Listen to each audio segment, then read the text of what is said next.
Di hadapan kita semua sudah ada Gusti Ngurah Anom atau biasa dipanggil Pak Cok. Tadi tamu kita semua Pak Bustaman itu kan pendidikannya SD sampai kelas 2. Ya, Kemudian Pak Andi tadi SMA. Kalau Anda pendidikannya apa? S2 Pak. S2, oh tinggi sekali ya. Ya, lumayan tinggi Pak. Oh iya, S2 dari mana? SD SMP Pak. Aduh. Pekerjaan Anda sekarang apa? Wira swasta Pak. Krisna oleh-oleh Pak. Krisna Olele. Anda bekerja di situ atau pemiliknya? Saya kerja di sana sekaligus sebagai pemilik. Oh, jadi semua orang bilang belum ke Bali kalau belum singgah di Krisna Pusat Oleh-oleh Khas Bali. Dan Anda ini ternyata pemiliknya toh. Iya. Itu udah punya berapa banyak gerai atau cabang? Kalau Krisna baru ada 4 Pak. 4. Boleh tahu berapa banyak karyawannya? Baru 1.300 Pak.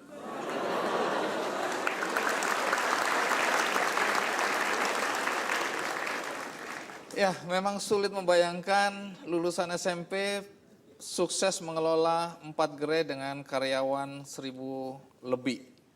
Nah, bagaimana kalau kita ikuti dulu liputan berikut ini.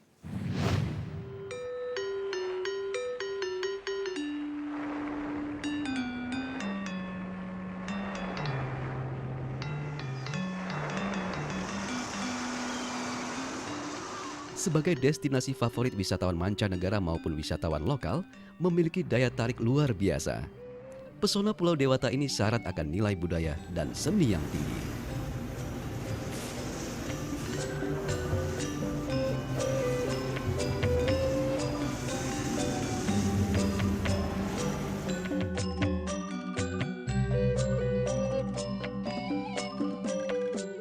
Salah satu tempat yang banyak diburu para wisatawan, yakni tempat pusat oleh-oleh atau cenderamata, adalah Gusti Ngurah Anom atau yang biasa dipanggil Pak Cok ini, merintis pusat oleh-oleh di Bali dengan mengusung konsep layaknya pasar swalayan.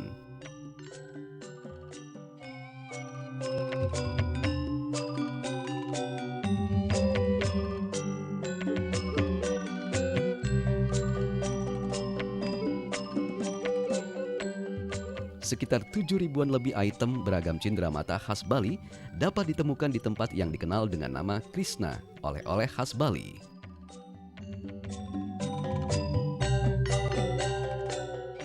Bahkan di salah satu outlet Krisna, tepatnya di daerah Tuban Kuta, melayani pembelian hingga 24 jam. Di antara sekian banyak oleh-oleh yang paling banyak dicari pembeli adalah kaos atau pakaian khas Bali dan panganan atau cemilan khas Bali.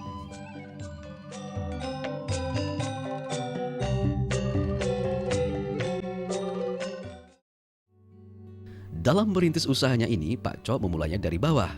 Pria kelahiran Singaraja ini hanyalah lulusan sekolah menengah pertama. Ayahnya seorang petani dan ibunya seorang penjual kue.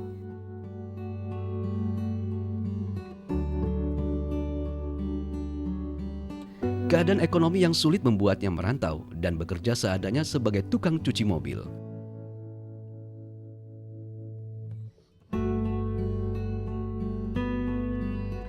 Hingga akhirnya Pak Cok bertemu dengan Sidarta, seorang pengusaha konveksi.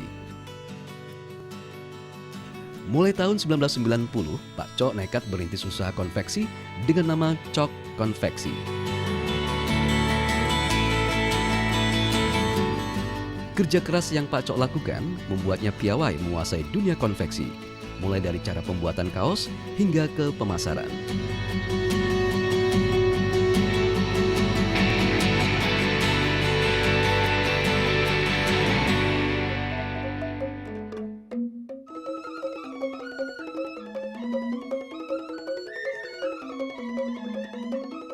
Tidak puas hanya di bidang produksi pakaian, Pak Cok mulai mengembangkan bisnisnya ke bidang lainnya.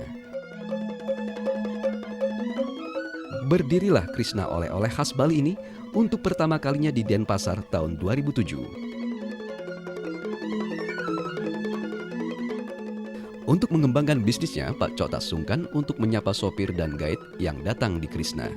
guna mendapat masukan dan dukungan dari mereka. Hingga kini bisnis putra asal Bali ini berkembang terus merambah ke bidang lainnya, tak hanya fashion, seni, dan wisata, bahkan hingga bidang kuliner.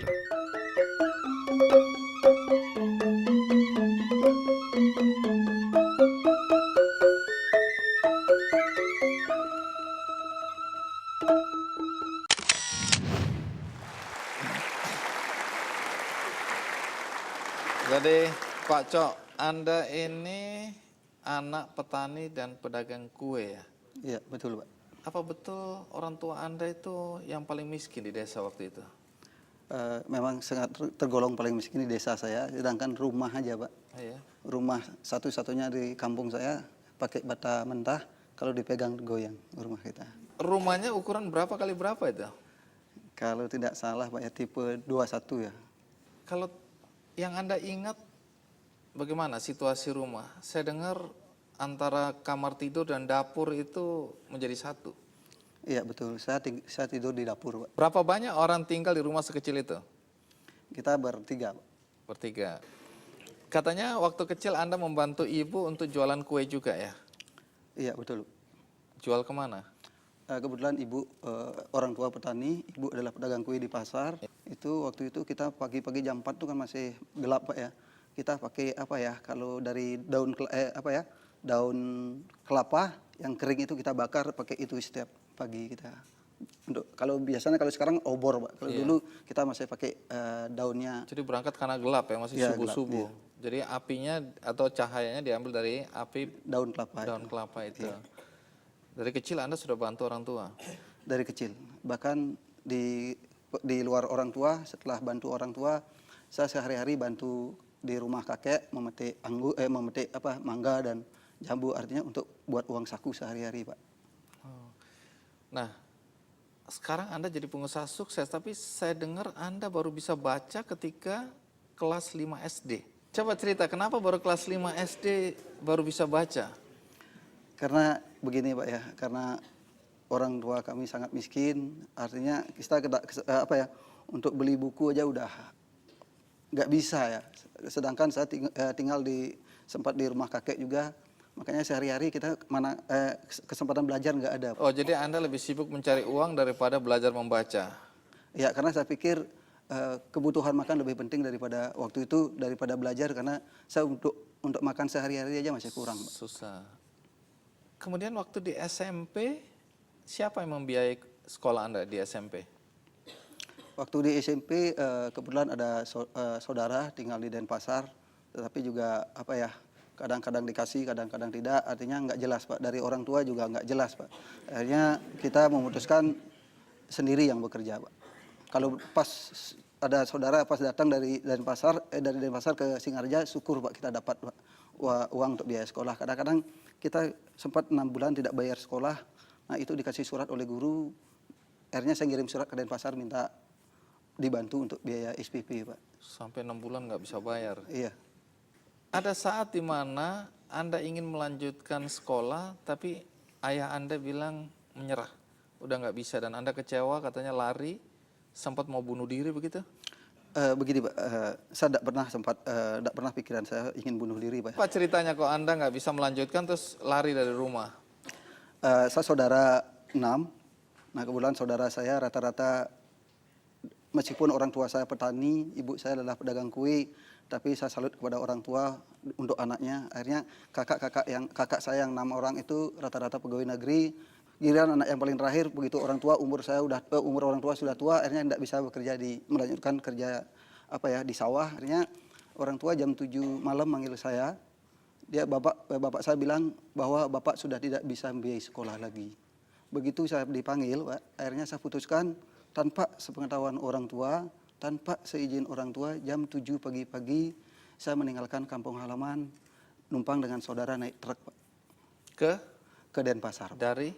Dari Singaraja kurang lebih jaraknya 100 kilo. Umur berapa itu? Kalau saya ditanya umur waktu itu saya nggak ingat Pak. Makanya kadang anak seumur itu kok sudah berani meninggalkan rumah sendirian? Kalau tadi Bapak bilang sempat mau bunuh diri sih enggak Pak. Saya udah bosan jadi orang miskin Pak. Jadi Anda bosan jadi orang miskin, kecewa, nggak bisa sekolah, Anda lari ke Denpasar. Tujuannya apa waktu itu? Yang terpikirkan apa? Yang saya terpikirkan waktu itu, bayangkan waktu saya di kampung, waktu sekolah cuma 100 rupiah, udah saya putuskan merantau ke Denpasar, apapun nanti hasilnya dan hasilnya itulah nasib saya, itu udah saya serahkan ke nasib saya. Nah kebetulan sampai di Denpasar, saya turun di Ubung, Mbak ya. Turun di Ubung, saya memikirkan bagaimana hari ini saya bisa mendapatkan makan. Nah, stop sampai situ, karena ada pengalaman menarik ya, yang akan Anda ceritakan bagaimana Anda bertahan hidup pada hari-hari pertama Anda di Denpasar dalam usia yang relatif masih kecil ya. Baik, kita akan ikuti cerita itu, tapi kita rehat sejenak, saya akan segera kembali.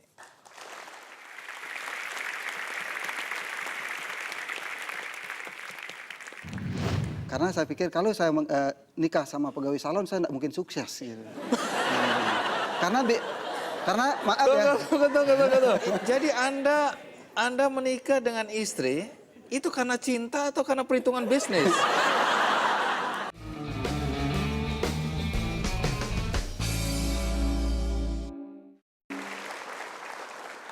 Pak Cok, menarik untuk dengerin cerita Anda bagaimana ketika Anda tidak bisa lagi bersekolah di bangku SMA karena orang tua tidak mampu, Anda kecewa lari ke Denpasar. Nah itu kan anak kecil ya, anak SMP. Bagaimana Anda bertahan hidup hari-hari pertama di Denpasar? Ya kebetulan waktu saya sampai di Denpasar, saya turun dari truk, akhirnya saya memutuskan mulai saya arahnya sekarang mau kemana. Gitu. Yang paling penting hari ini saya butuh makan dan minum. Nah waktu itu kalau saya melewati jalan raya, jalan umum, saya yakin tidak dapat makan. Akhirnya saya putuskan waktu itu melewati jalan sungai. Nah itulah dari menyusuri sungai itu saya akhirnya tembus di daerah Sanur. Nah kebetulan di daerah Sanur itu ada beberapa hotel melati, kalau tidak salah ada kurang lebih ada 4 ya. Nah di sanalah saya numpang di pos security, Pak. Itu atas seizin security. Saya numpang di sana atas seizin security, izinkanlah saya menumpang di sini selama saya belum mendapatkan pekerjaan. Jadi nginep berhari-hari di situ? Nah di sana saya kurang lebih tinggal 2 tahun, Pak.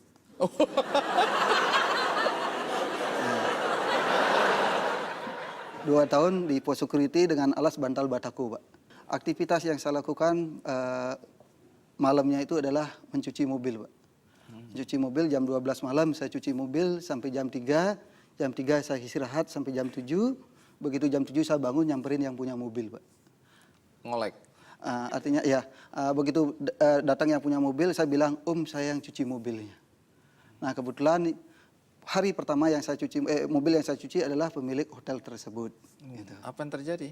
Nah ternyata begitu saya bilang, saya yang cuci mobilnya, nah bahkan pemilik hotel tadi bilang, kamu yang cuci mobil saya. Iya tak bilang itu. Akhirnya saya ditawarin kerja di sana, Pak. Tapi saya tolak, Pak. Kenapa ditolak? Saya tolak. Keren loh.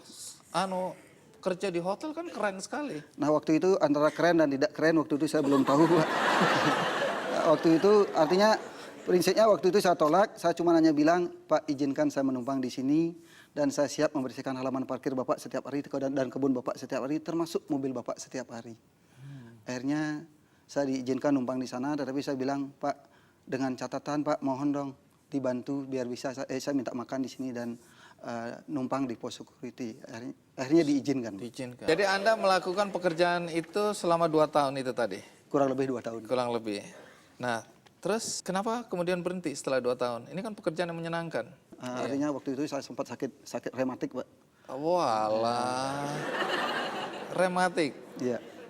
Nah akhirnya setelah dari sakit itulah akhirnya saya mulai berhenti, saya mulai berpikir bagaimana saya merantau di Denpasar, saya harus mendapatkan pekerjaan yang tetap dan yang paling penting adalah saya merantau di Denpasar, kerja di Denpasar, yang paling penting saya ada di tempat kerja itu bisa dapat tempat tinggal dan makan, Pak. Itu yang paling penting. Terus kerja di mana?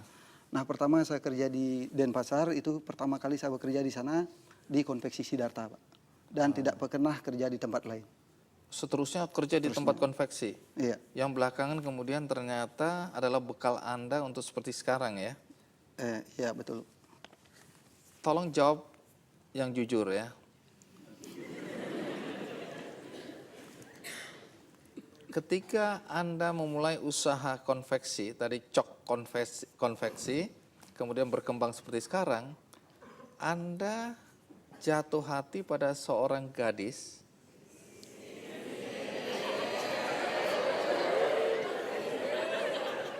yang bekerja di konveksi. Kemudian Anda mengatakan bahwa saya ingin menikah dengan gadis yang pintar menjahit. Kenapa? Nah, kebetulan di sini saya sampaikan juga, kebetulan istri saya adalah S2 juga, SD SMP. Dan yang kedua, istri saya juga teman sekelas saya SMP, ketemunya sama-sama merantau di Denpasar. Oh, disitulah Anda bertemu kembali. Ya, ketemu dengan istri saya, kebetulan dia waktu itu kerja di konveksi sebagai tukang jahit, dan saya kerja di konveksi sebagai tukang potong, tukang sablon, dan tugas luar juga. Akhirnya saya mulai berpikir, saya harus pacaran dengan istri saya sekarang dan harus segera nikah. Karena Saya pikir kalau saya nikah sama pegawai salon, saya tidak mungkin sukses. Gitu. Karena maaf ya. Tunggu. Ini kacau ini. Tunggu. Jadi Anda menikah dengan istri itu karena cinta atau karena perhitungan bisnis? Gini Pak, yang cinta sih udah pasti Pak, tapi bisnis juga perlu diperhitungkan Pak. Baik, jadi sesudah itu bersama istri Anda memang akhirnya merintis usaha konveksi ya? Ya betul. Berapa lama sebelum kemudian muncul ide untuk bisnis oleh-oleh khas Bali? Kalau konveksi itu dari tahun 90 sampai sekarang Pak. Sampai sekarang. Ya. Terus kemudian dari mana muncul ide untuk membuat tempat penjualan oleh-oleh khas Bali? Krishna ini. Ya, sebelum saya buat Krishna oleh-oleh, sebelumnya saya sama istri survei tempat, survei lokasi pasar oleh-oleh yang ada di Bali. Kita ingin buat oleh-oleh, tetapi sebelum kita buat kita survei dulu Pak. Survei, okay. Sama istri bagi tugas gitu selama 2 bulan. Ternyata di oleh-oleh manapun yang ada di Bali terutama ya, tetap penjualan paling laku adalah t-shirt. T-shirt. Nah, t-shirt. Nah, karena saya yakin, karena saya produksi, saya punya konveksi sendiri, Pak. Dan konveksi saya sendiri itu adalah produksinya t-shirt, Pak. Ya, makanya saya yakin dan optimis. Begitu saya buka Krishna, saya optimis, yakin pasti jalan. Pasti jalan. Pak Cok, saya dengar selain pusat oleh-oleh khas Bali yang Anda miliki tadi, usaha Anda apa lagi? Nah, kebetulan kita selain Krishna oleh-oleh, Pak ya, kita ada 12 holding company. Yang pertama Cok Konveksi, yang kedua Krishna oleh-oleh, yang ketiga Krishna Auto Gallery, yang keempat Krishna Salon and Spa, yang kelima Krishna Moda, yang keenam Krishna Art Gallery, ada Krishna Wisata Kuliner, Iya. ada Krishna Bali Wisata. Jadi ada 12. Kita ada 12 holding company, Pak. Tapi itu semua milik Anda pribadi? Semua yang 12 Krishna Holding Company itu kita milik pribadi, tidak ada saham yang lain. Baik, saya selalu ingin agar orang-orang yang sukses ya bisa berbagi dengan orang lain yang mungkin sedang merintis juga usaha. Dalam berbisnis, apa kiat Anda agar bisa mencapai sukses? Ya, saya ingin sampaikan kepada seluruh penonton, kalau kuncinya sukses adalah yang paling pertama, janganlah memikirkan hasil. Yang paling penting kerja dulu, baru hasil.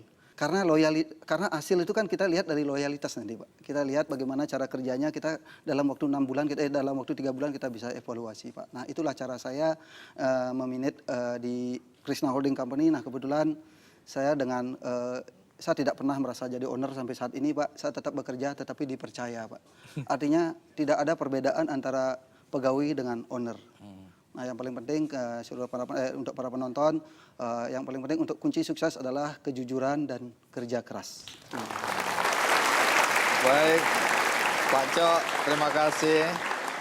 Dan ya, seperti biasa saya akan bagikan satu buku yang bagus buat Anda semua ya. Enchantment, yaitu seni mengubah hati, pikiran, dan tindakan. Buku ini akan saya bagikan satu-satu untuk Anda semua. Baik, karena Pak Cok juga membuat sebuah buku yang menarik, untuk pembelajaran kita semua. Maka bagi Anda yang memegang kartu souvenir Kick Andy dengan pita kuning, maka Anda akan mendapatkan buku Raja Oleh-oleh Khas Bali, Gusti Ngurah Anom.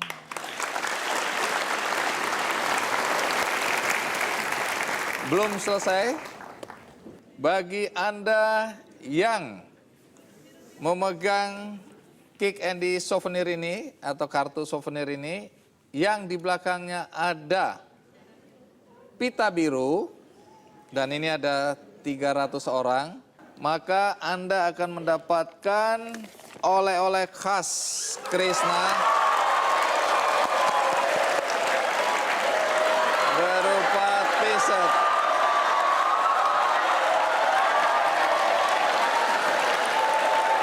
Baik, sekali lagi terima kasih Pak Cok ya untuk kesempatan berbagi dengan kami semua dan juga yang di rumah. Pasti banyak inspirasi akan muncul dari pembicaraan kita. Semoga topik kita kali ini memberikan inspirasi dan semangat baru buat Anda semua. Sampai jumpa. There we go. Let it roll right off your shoulder, don't you know? The hardest part is over, let it in.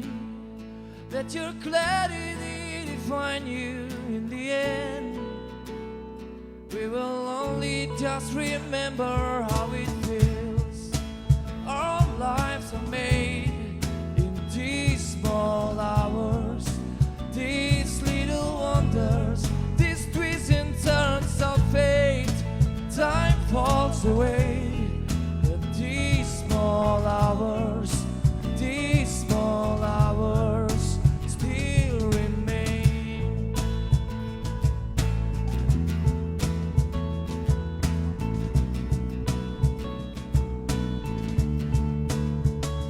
Let it slide, let your troubles fall behind you, let it shine till you feel it all around you. And I don't mind if it's me you need to turn to get by.